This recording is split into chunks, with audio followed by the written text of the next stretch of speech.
and welcome to the first podcast episode of Representation in Cinema. We're talking about movies and the representation of Black people, Indigenous people, and people of color in, in those. This podcast is hosted by Our Voices Project. We provide a safe space and platform for Black people, Indigenous people, and people of color to share experiences that have shaped them into the people they are today through visual storytelling. Our goal is to dismantle destructive stereotypes of minority groups perpetuated in the media by providing educational resources across marginalized groups brought on by the stories that we share.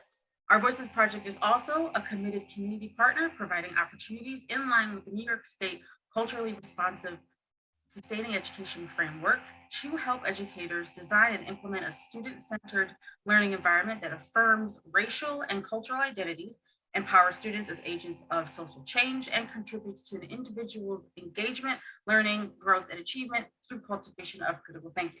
I'm Jackie McGriff, the director and producer for Our Voices Project, and joining me in our discussion is Deborah Alvarez, our amazing cinematographer and editor. Welcome, Deb. Thank you. Yeah. Oh, you wanted me to like elaborate a little bit, or are you good? No, I think we're good. Unless you want viewers and listeners to know like a fun fact, like what if there's anything that you want us to know. Yeah, play the ukulele. Woo! Awesome. There you go. We got our ukulele playing cinematographer and editor. Welcome, Deb. And then we are also being joined by Dr. Katrina Overby. She is an assistant professor in the School of Communication at RIT. Welcome, Katrina. Thank you so much. And I don't play the ukulele, but I do play sports. And so it is now sports season. Volleyball and softball are afoot. So I'm so happy to be here to have this conversation. We're happy to have you. Thank you so much. Awesome. As an activist scholar, Dr. Overby researches Black Twitter, social media and culture, African American cinema, race and identity in television, and popular culture and sports media. She is a Black film and media enthusiast and worked at the Black Film Center, an archive located at Indiana University, where she received her doctorate in 2019. In 2021, Dr. Overby published the article Red Bottoms, Gold and Ass, the work of Serena Williams on the cover of Harper's Bazaar, and a co-authored book chapter, Black in Quarantine, celebrating Black identity during COVID-19 via Instagram. All right, so let's get started. Now, for those of you who are unfamiliar with Attack the Block, it is a 2011 sci-fi comedy film starring John Boyega, who you know from the most recent Star Wars films. By the way, happy belated Star Wars Day, as well as Revenge of the Fifth. All right, and the film is directed by Joe Cornish. It follows a group of teenagers from South London who have to defend their block against a ton of aliens, and thus mayhem ensues. So if you haven't watched the film already, you can watch it on Stars right now and then come back to listen or watch the podcast. From here on out, though, we'll be discussing the film in depth, so spoilers ahead, you have been warned. All right, so I want to get initial thoughts. What's one thing that you enjoyed the most from this film? We'll start with Katrina. I think I just wanted to start with something that was said by Moses and sort of a funny gist, but I remember just laughing extremely hard at this moment when I think Sam is wondering why they're going to be safe at Tia's house, besides the fact that they have a sort of a gate on the door, but he said, if you've ever seen those girls fight, you wouldn't be asking that question. I just found that to be so hilarious. Like, now we're going to go shack up with the girls because they know what they're doing. They got a gate and they know how to fight. So if we really want to be safe and protected, we're about to go hang out with Tia and Dimples and the rest of them, up in their apartment, or in their flat, as they say in the movie. And so that's just one thing that sort of stuck with me. I was like, I love that line. I love that. Deb, you? Yeah, so I think for me, I like the dynamic of Moses and the girl that, let's see. Oh yeah, Sam. So Moses and Sam, I liked their dynamic. It was interesting because in the beginning they were kind of like, they were strangers. They were kind of against each other. And then like later on, you see them really bond and like all these, there's like certain stereotypes that are like broken. And it's just like, there's really great dialogue throughout the film. And so I think that was really what stuck out to me. And just the pacing, like the pacing was really nice. Like there was a lot of action going on, and so I was always like in tune to like what the next thing was going to happen. I'm like, what is actually going to happen next? Like, are they going to survive? And the aliens were crazy. Like, I was not expecting the aliens to look like that. If you go, checking out the film, but yeah, there was just a lot, but it was great. I loved it. So one thing that always sticks out to me is it's just like how funny it is, because like when I think about this film, I automatically think of it's a sci-fi film. I call it a sci-fi film. It's technically a sci-fi comedy. And like when going back and watching this movie, I do realize how many funny parts there is. I mean, there's like so many serious parts, but then there are also hilarious parts. I think so. One that always just makes me laugh. One thing that always makes me laugh is when they are over. So they're over Sam's apartment or flat. So they're over Sam's flat, and they're asking her like to help them because of course like their friend got bitten by an alien and everything. And so they're like talking about the neighborhood, and someone goes like, what's wrong with the neighborhood? And I was like, bro, like, beginning of the film, you kind of did this thing that was awful. And I'm just like, I just love that though, because like the humor in that and like the irony, and it's just like that's why it's also a comedy here, is because, and then there's also some of the other things, but we'll get into that further along in our discussion. So another thing too that I want to point out, of course, if you're listening or watching and you've never watched Attack the Block, with it being a sci-fi comedy, there's also so much that is underneath the surface. So I really wanted to get into the symbolism behind this film. And so starting with, so some of the, not necessarily critiques, but some of the opinions just regarding like what that symbolism is. So some have theorized that the aliens symbolize the cops. The aliens only seem to be chasing the boys and anyone with them. And at some point, the state, this is the block, we take care of things our own way, after it suggested that they call the cops. Now, do you agree with that theory? Why or why not? I think that I can see this as being symbolic of maybe what it's like to live in a police state, when you feel as if there's something larger happening and to you and the people you care about, but no one seems to be concerned about that. They're more so concerned about policing you and controlling you and disciplining you. And it's almost as if no one can see what's happening to them except for them. And so I can see that standing in for some, symbolically, because sometimes that's how Black people, Black men, Black women have felt in America, Black trans folk, Black queer folks, that things are happening to them, but no one around them seems to be able to know or happen until you get in the thick of it with them. So Sam is able to see it because she got caught up in the mix. The police in the beginning end up becoming a byproduct and getting killed because they're trying to take Moses into custody. And so I do see the symbolism there, what it feels like to be, what it seems like to be invisible when things around you are exploding and you're wondering how no one else can see it.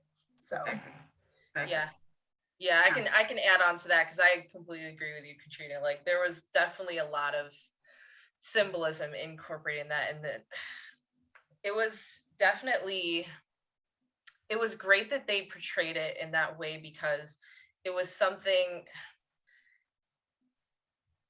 that I was like, you know what, like I can see the subtle like symbolism and like the parallels of just like the police, especially in Rochester, because it's just been crazy. And just how the block there was no news coverage on the block. Like no one outside of the block knew what was going on. So it's like, it really showed that invisibility, and like the fact that they felt like they were on their own, essentially, like fighting the aliens. So yeah, I definitely can see that. Yeah, and like, so a couple of like other interesting things too is like it's only happening, right? And of course, hence the film is called Attack the Block. It's only happening on one specific area. And so it's like, okay, like I started started to wonder when I first started watching it, or when I was first watched it, I was like, well, maybe it's just like a focused thing, and maybe there's other blocks around that that's also happening, but we're getting a specific block. But of course, it doesn't matter because it's happening, and they're not getting the help that they need. And then Yeah. also, the second thing to that is like they're telling people within their own block that, hey, this thing is happening. Why would we make this up? Like, like this is a real thing. Also, like when they say to Sam, listen, this is not, does that look like a dog to you? Like we saw what we saw, you know, Right. a very real thing that's happening. This is what's going on. We need help. And then again, the fact that they can't go to the cops because like, you know, there's going to be other consequences that come from that with going to the cops. And this is also something that other things happen on the regular in which they're not being believed and instead are incriminated. So Right. like, there's just like so many different things to speak to that. I mean, we can see that with current events again and again and again, things, and you alluded to this, Katrina, as well. Like there are often things that we're talking about within our own community, and we're like, oh, now you're surprised. We've been telling you for years and years and years that this is a thing that is Right. happening, and you don't believe it until someone who looks like you is who Mhm. a Black American or is not like a Black or brown person, right? Until someone tells you, oh no, this is actually going on. It's only then when we see Mhm. change, and even then, like it's, you know, it's crumbs. It's not anything that's like going to move the needle forward. It's just Mm. take a few steps forward and then you know reeled a few steps back, because again, of course, like, you know, this is just what happens in this part of town. Of course, it's not going to happen anywhere else, and so it's like, you know, whatever it is you're complaining about is not really worth our time because it's not threatening anybody else. And so like Yeah. there's so many that I feel like we could just fill up the entire episode with that point alone. And so there is also another interesting conversation that happens when the kids are talking about and like I said, like this next question, like it we can go back and forth, you know, between the two, but there is this other conversation that's happening with the kids, and they're sitting around, and you know, one of the kids theorizes that these aliens were sent by the government to like, Mhm. you know, like to wipe them out. Right. Yeah. So, like, when you hear that, when they're talking about that, what real world situations come to mind when you think of this? And like, do you think that this aligns with anything that we've seen in the news and or in our history? Well, I believe that Moses's character sort of points those things out. Like first it was drugs that got Mhm. dropped into the block. Then it was guns that got dropped into the block. Now it's monsters getting dropped into the block. And I think, you know, early on in the film, I'm sort of like, they don't seem surprised to be dealing with an alien. They're like, we could probably get some money from this, but we can't go to the FBI. Let's try to stash it, you know, at the quote unquote weed house for now until we can figure out what to do to make some money from it. But no one's really actually scared. And I think also that is a parallel and symbolism for people when they have things constantly happening to them and are no longer surprised Yeah. about what they might encounter, what they might see. And so you would expect kids to probably be like freaking out, but they're not. They're like, this is just something else we have to deal with. What are we going to do? And you sort of have this conversation with one of the characters and Sam as they're walking up the stairs, and she's like, you know, we got to do this and do that. And he's like, this is just another day around here, almost, you know, Right. trying to dodge getting beat down or, you know, jumped. It's just another day, you know, at the block. And so, Mhm. you know, to see that happening. And so I do, you know, like that moment where he mentions like, it feels like they're trying to wipe us out specifically because it's not going for anyone else, but this isn't anything new. It's similar to the drugs and the guns. And he literally says, we weren't Mhm. doing it quick enough, killing ourselves. So they've decided to speed up the process, you know, in the film. So Yeah. he does take it there in that moment. So Yeah. And it's like, this is something like that's so poignant. Like that's every single time like I've watched this, I'm just like, and there it is. And I think the interesting thing too is often, and I don't watch a ton of comedies, But like the comedies that I have watched, that have just like meant the most to me is like, and they do like what other genres do, right? Like you have your surface level plot, and then but there's a deeper meaning, and at some point there's a character or characters who say something that is the very like point that the screenwriter, the director, filmmakers behind the film are like trying to point out to you. And so like just them like having this conversation talking about like, yeah, this is whether it's monsters, whether it's drugs, whether it's like something else, this is a regular occurrence for us. This is what we're constantly having to do. We're constantly having to defend the block. So it's not just be the block against monsters, it's defend block against cops. We take care of our own, and we're having to, because of like all the things that have been happening, to our block, and because we're seen as less than and everything, or we're seen automatically as criminals, we just have to take matters into our own hands. And I think the film like does an amazing job of that, like because again, on the surface level, you're just like, okay, it's another alien invasion movie. But what this really gets down to is like talking about racial inequities, talking about police brutality, it's talking about class, because I know it also too, like with the conversation I've seen had, within the US versus within the UK, there are similar experiences, but over there it's also too like a lot of what happens is not just race but also class. And of course, like again, basis is race, and that's how we're similar. There's also this question of Right. as in like how you're treated, like based on that. So I think it's a very poignant thing to like make, a very profound statement to make, even though like, it's a very much a reality. Also having it, just embedded within this sci-fi, comedic narrative, I think is a great thing. How do you interpret it? Like what real world or historical situations come to mind when you think of that? Well, definitely.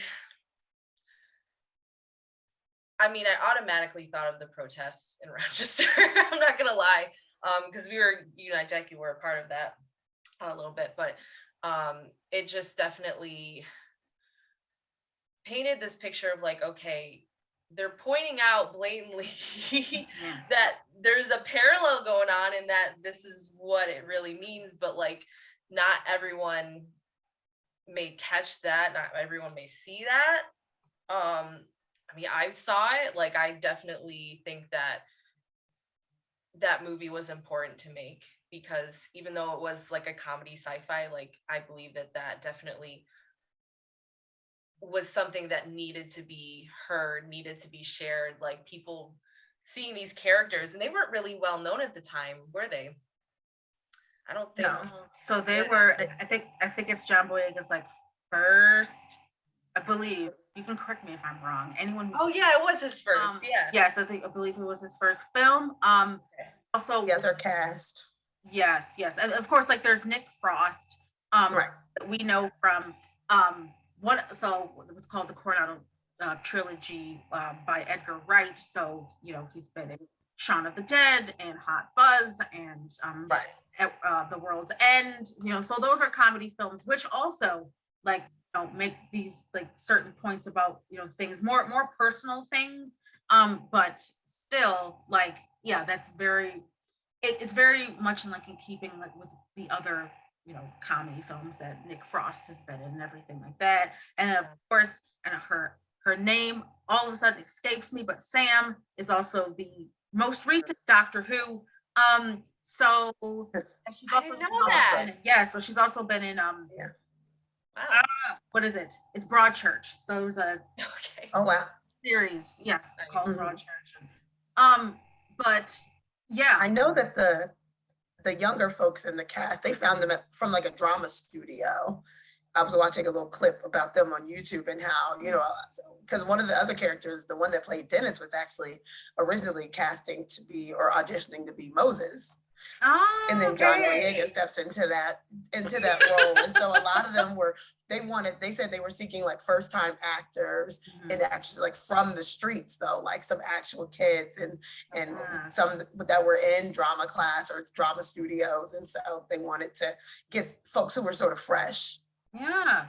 No, absolutely. And I love when directors do that. When they bring in Mhm. I'm always Yeah. advocating for unknowns. I was like, listen, we do not need Timothy Chalamet, okay? Because I Right. like, listen, y'all cast him in everything, okay? Get Jarrell Jerome in here, okay? Right. Stuff like, this is ridiculous.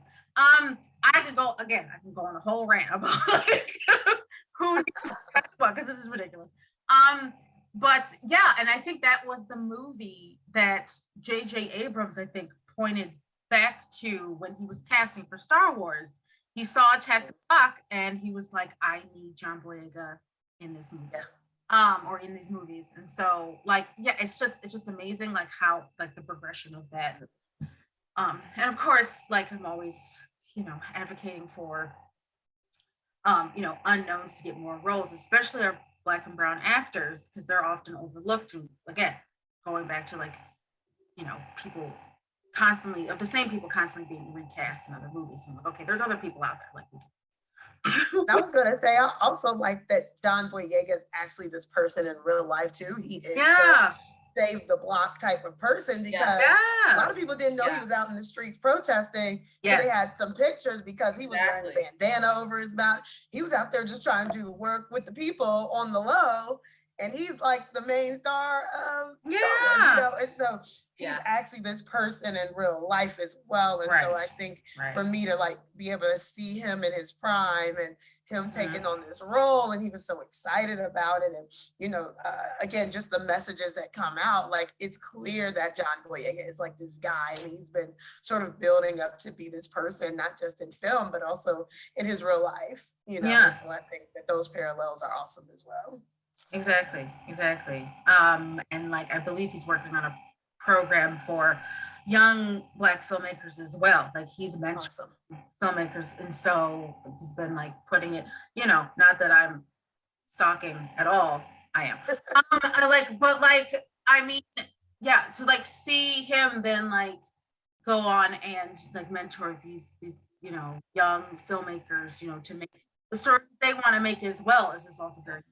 It also Mhm. aligns with what you were saying, Katrina, just about like him being that dude, right? Right. That's putting it into practice is not just like acting it out. Mhm. He is this person in real life. So yeah, Right. no, that is amazing. So speaking of his character, speaking of John Boyega, Moses. Here's the thing a question that I want to pose to both of you, because often I will think about too, like just like the characterization, the character development, and everything like that. Now, when the teens first encounter the aliens, they're all going back to they're going to decide. They're decided that they're going to defend their block, so they're going back to their respective apartments, and they're looking for like weapons and stuff to use against the aliens. And so we see like each of the teens go back, and like have interactions like with their families. So we kind of get the dynamic like between them and their families. However, when Moses goes back, we don't see any of that. It's just like him stepping through a door and then closing the door. And then later on, once it's like the finale, we have all these aliens that are now coming after him. He's trying to save the rest of the block and everything like that. We are finally invited into the flat and we see nothing. Like there's no one, no connection. We don't know where the parent or guardian is. It's just him. Do you think that it was that was important to like, or that speaks to like who he is? Because he is the leader of the group.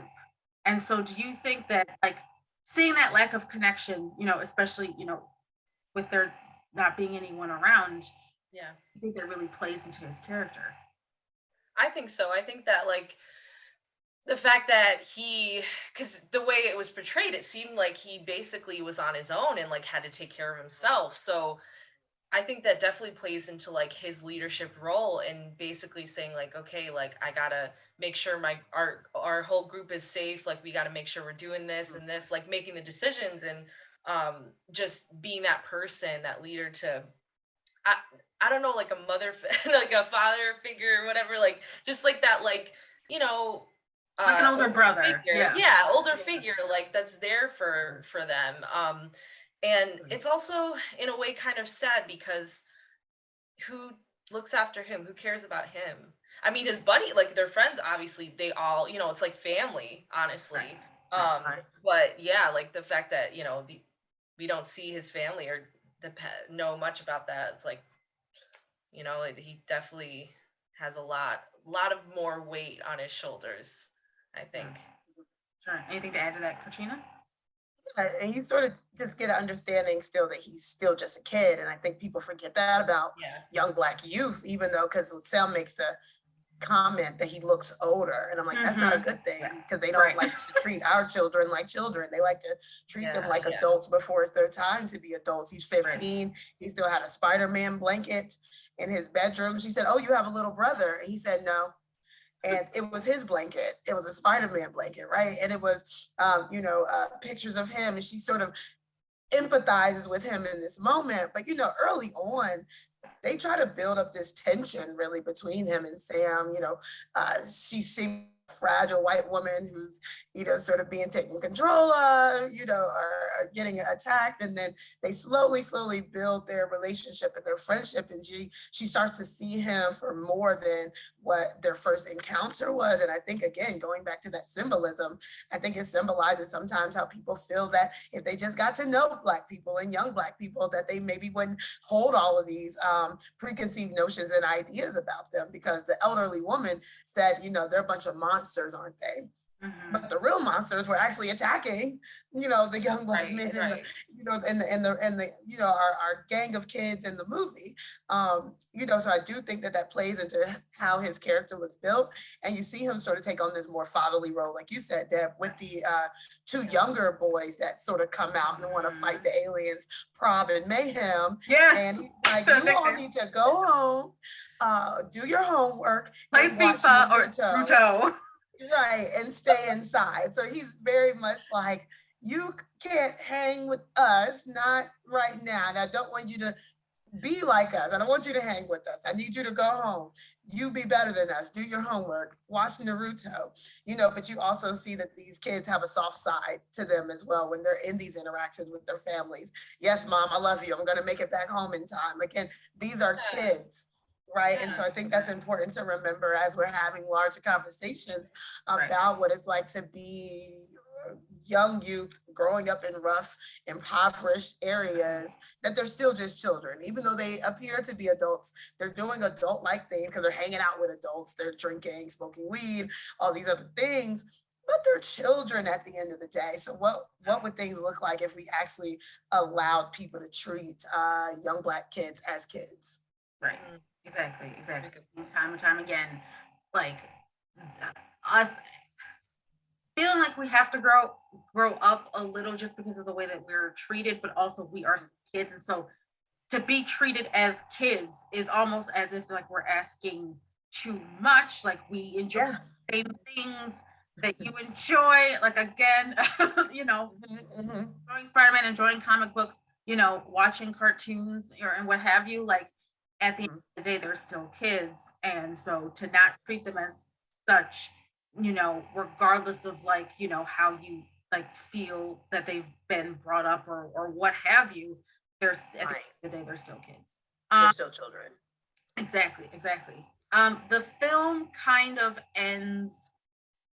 I don't know. I feel like it kind of ends ambiguous, like he's being like, escorted, into like the police car, and he's being cheered on, by people and everything. And finally Sam is like talking to police, like, no, like he saved my life, or like I want to drop charges, all this stuff. Yeah.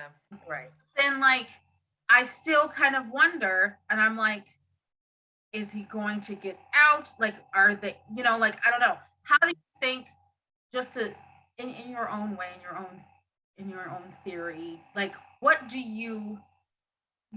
if the film were to continue going, what do you think we might see? And of course, this is obviously, subjective. Like, like we don't actually know, but I don't know. What would you see? Yeah. I think in some Google searching, I thought I saw that they might have an Attack the Block 2. Yes, I it's don't coming know, out. maybe I am like, okay, but it doesn't give us much. So I think at least we know there's some forward look. And I think in my mind and in my fantasy, I don't think he's going to change who he is overnight, but that there's going to be something bigger and badder coming to now attack the block, but that maybe he's established himself as a bit older and has taken in some of the younger guys in the neighborhood, that they have a cool relationship with Sam now and a couple of the other folks that we saw in the building, and that, he does get out without much repercussion, I would hope.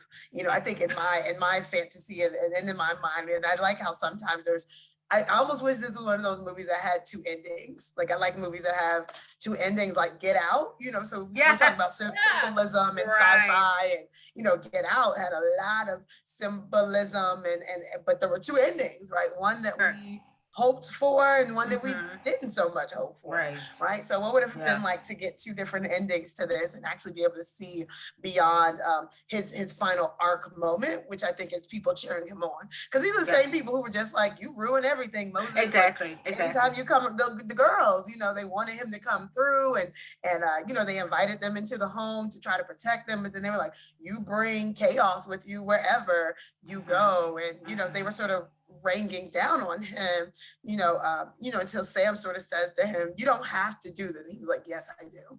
Like, no matter what people felt about him, he still felt like it was his job to protect everybody. And so we see his final arc with people cheering him on, and he's happy about that. So I would have liked to have seen him, make it out to the next part of what his life is post-hero moment. Yeah. Right. Exactly. Yeah.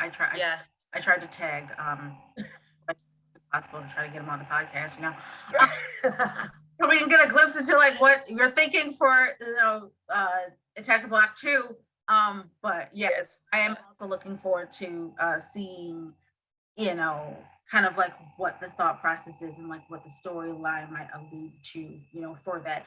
Deb, same thing to you. What you no, I think I would have loved to see no repercussions, like that they they're like, okay, I could see it going like where they take him in, just like, just ask him some questions, like figure out what happened and stuff, and like just let him go, or let him go in that moment, which I think that would be amazing. And then everyone's like, like they end up like raising him and everyone's cheering, like Moses. Right. So I would have loved to see that. And I do think that they're just going to be a stronger team.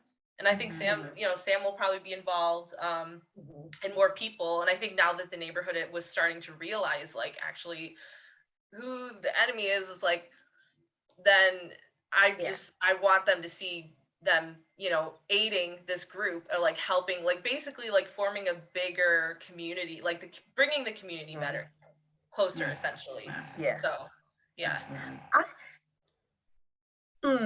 I feel like I'm like opening up a whole nother can, because like when we talk about symbolism, right? We always didn't talk about this idea, like some of this could be a metaphor for gentrification as well. And how people come into your neighborhood that, you wouldn't expect to live in that particular neighborhood, because somebody was like, you live here? He's like, oh, that's pretty cool. Like, he thought it was cool that Sam, lived in that neighborhood. And, for the longest, she didn't feel herself to be a part of the block until she became, like, she's like, I live here. And they were sort of like, oh, well, we didn't know you were part of the neighborhood. If that was the case, we wouldn't have stepped to you in that way. And so, later on when she's talking to the cops, she's like, yes, I know them. They are my neighbors. So like, what would it mean if people that actually infiltrated people's neighborhoods got to know the people that were there before? They might have a better respect for the neighborhood that they're, encroaching upon, or, without getting rid of the mom and pops and the, and all these other things, right? So gentrification was also slid into there as well, if you ask me. So it would be good to see like what the reimagined block now looks like to, several years later, who's in the block, right? Is the block still the block?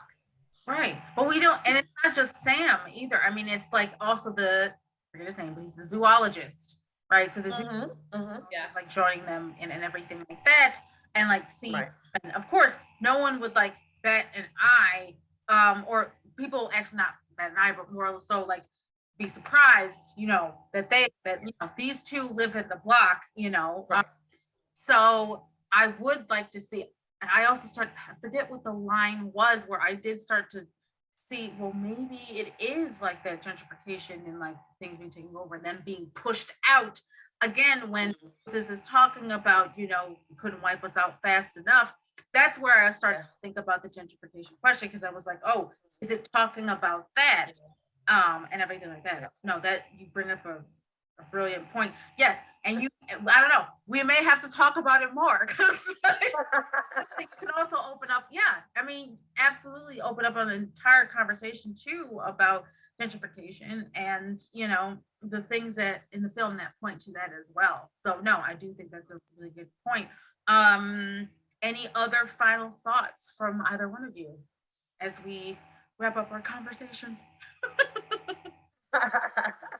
I do say that like sometimes films like this, they do get under my skin because I still want to know, does anybody knows these aliens exist besides all the people that it happened to? We don't ever find out like You if, know, the police and whoever else all Right. actually were like, where's all this blood coming from? And all the, there were 2 kids killed. What are we Yes. gonna do about these children who were, there were two or three people,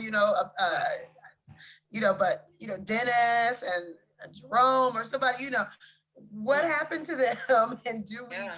do we get reconciliation that they didn't just die in some Mhm. street activity?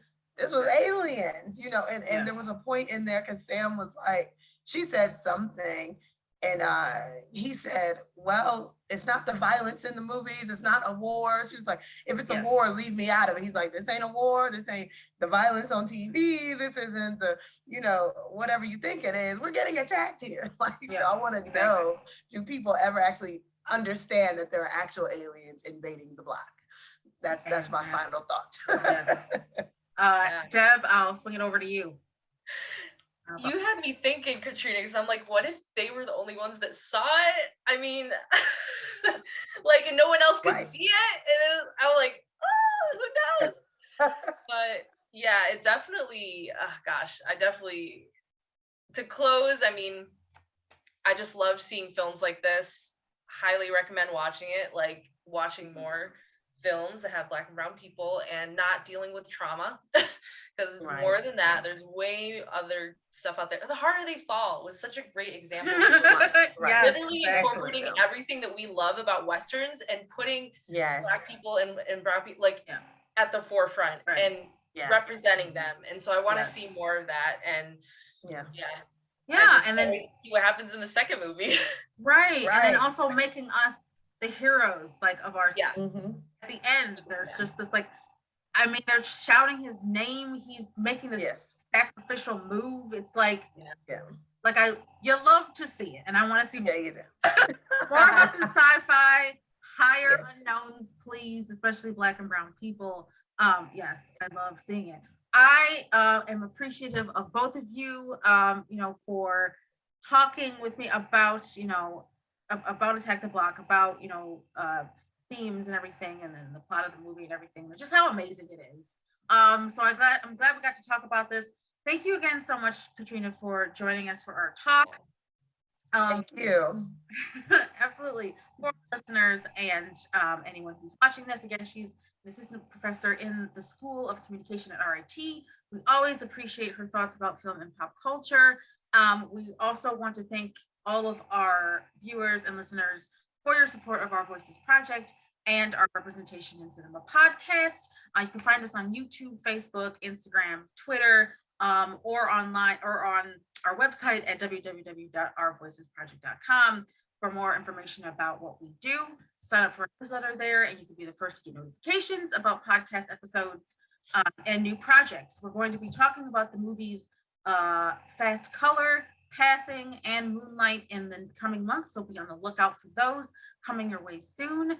You can listen to this podcast on Apple, Overcast, and Pocket Cast, as well as viewing on our YouTube channel.